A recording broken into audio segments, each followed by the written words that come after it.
Hello friends, welcome to my YouTube channel. आज हम बात करने वाले हैं यहाँ पे आरबीएल बैंक के बारे में। आरबीएल बैंक में क्वार्टर 4 की अभी तैयारियां होती हुई दिखाई दे रही है। क्वार्टर 4 का अनुमान यहाँ पे ब्रोकरेज हाउसेस की तरफ से निकल करके आ रहा है, जो कि इस वीडियो के माध्यम से आपको बताने की कोशिश करूंगा। साथ ही साथ आरबीएल बैंक में सिचुएशन आगे जाकर के किस तरह की रह सकती है वो भी बताने की कोशिश करूंगा। तो मैं चाहूँगा वीडियो के साथ आप पूरा जुड़े रहे, वीडियो पूरा देखें ताकि आपको आरबीएल बैंक की पूरी एनालिसिस की समझ आ जाए। और यहाँ पे बताना चाहूँगा, फ्री वाले टेलीग्राम चैनल का भाग नहीं बने हो तो कल से मार्केट अभी सोमवार से खुल रहे हैं, डेफिनेटली इसका भाग बनिए। वहाँ पे मैं डेली बेसिस पे intraday calls, swing trading calls, bank Nifty के एफ कॉल्स यहाँ पे फ्री ऑफ कॉस्ट देता रहता हूँ, तो इसका लाभ लेना भी बिल्कुल ना भूलिए। पहले तो आरबीएल बैंक की सिचुएशन डिस्कशन करने के कि किस तरह की क्लोजिंग यहाँ पे जब बुधवार को मार्केट बंद हुए थे तो यहाँ पे आरबीएल बैंक की दिखाई दी थी। क्लोजिंग अच्छी नहीं थी डेफिनेटली। यहाँ पे देख सकते हो कि 130 रुपये के आसपास क्लोजिंग थी। 1% की गिरावट आरबीएल बैंक में देखने को मिली थी। हालांकि बैंक निफ्टी और निफ्टी दोनों में गिरावट की सिचुएशन थी। हाल फिलहाल में आरबीएल बैंक की सिचुएशन देखें तो बड़ी यहाँ पे गिरावट देखने को मिल रही है। 130 के आसपास मैंने जैसे बताया क्लोजिंग है। एक वीक की टाइम रेंज पे 6.5% की गिरावट है। एक महीने में भी यहाँ पे बड़ी गिरावट आपको दिखाई दे रही होगी, 4.5% की। पिछले 6 महीने में 35% की गिरावट, 2022 में फ्लैटिश दिखाई दे रहा है। और एक साल की टाइम होराइजन पे 26% की गिरावट आरबीएल बैंक देता हुआ नजर आया था।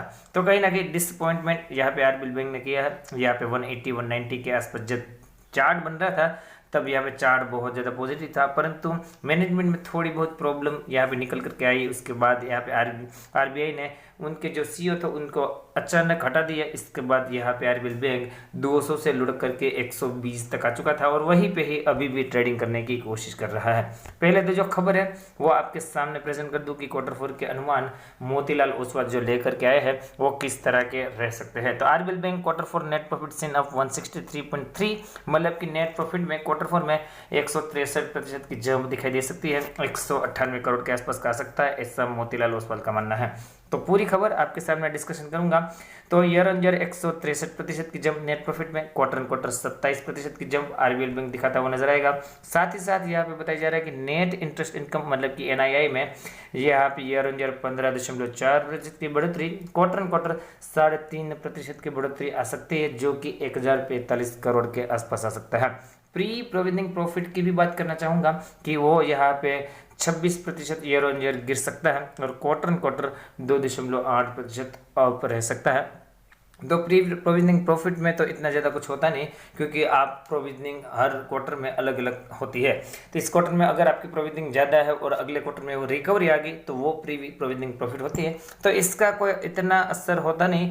मेन होता है एनपीएस रेशियो और नेट प्रॉफिट का, जो कि अच्छा दिखाई दे रहा है। यहाँ पे प्री प्रोविजनिंग प्रॉफिट की बात करें तो 648 करोड़ के आसपास की आने की संभावनाएं बताई जा रही है। चार्ट पे ले जाने से पहले मैं एक बार कारोबार की सिचुएशन भी बुधवार को किस तरह की रही थी वो बताने की कोशिश करूंगा। तो आरबीएल बैंक मैंने सर्च करके रखा है एनएससी की वेबसाइट पे। 130 रुपये के आसपास क्लोजिंग है। प्रीवियस क्लोजिंग 131.75 थी। प्रीवियस ओपन होता है 132.45, हाई 133.20, लो 130.50। एडजस्टेड क्लोजिंग के बेस की बात करें 130.90। क्वांटिटी यहाँ पे अभी कम दिखाई दे रही है इसमें ट्रेडिंग, क्योंकि हाल फिलहाल में जो सिचुएशन है वो रेंज बाउंड बनी हुई है। 62,36,000 शेयर की ट्रेडिंग हुई थी, 19,15,000 शेयर की डिलीवरी और परसेंटेज ऑफ डिलीवरी 31% की धांसू दिखाई दे रही थी।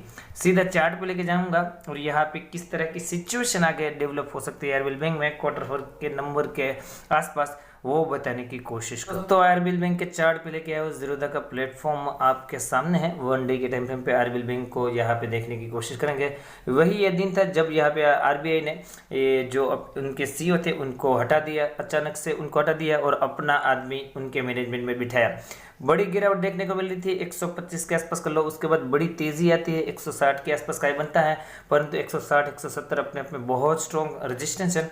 तो वहां पे जूझने की कोशिश करी, फाइनली फिर से गिरावट, वही फिर से 118 120 का लेवल, फिर से तेजी आई। पर हाल फिलहाल में 2 दिन पहले ही बात करें, मतलब कि सोमवार के आसपास देखें तो बड़ी यहाँ पे गिरावट देखने को मिल रही थी 7% की, और उसके बाद ठीक ठाक संभलने की कोशिश कर रहा है।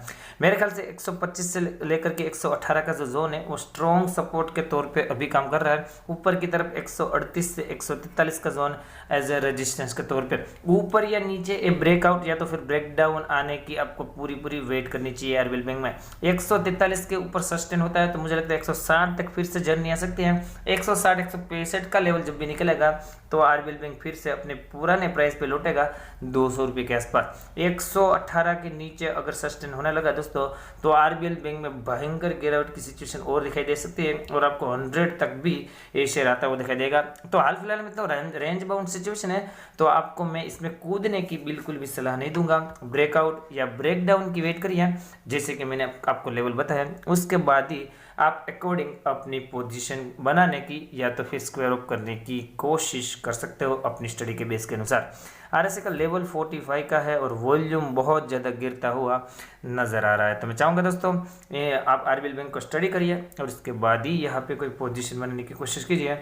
वीडियो अच्छा लगा हो तो लाइक का बटन दबाइए, चैनल पे नए हो तो जरूर से जरूर सब्सक्राइब कीजिए। मिलते हैं अगले वीडियो के साथ, तब तक के लिए thank you again for watching this video.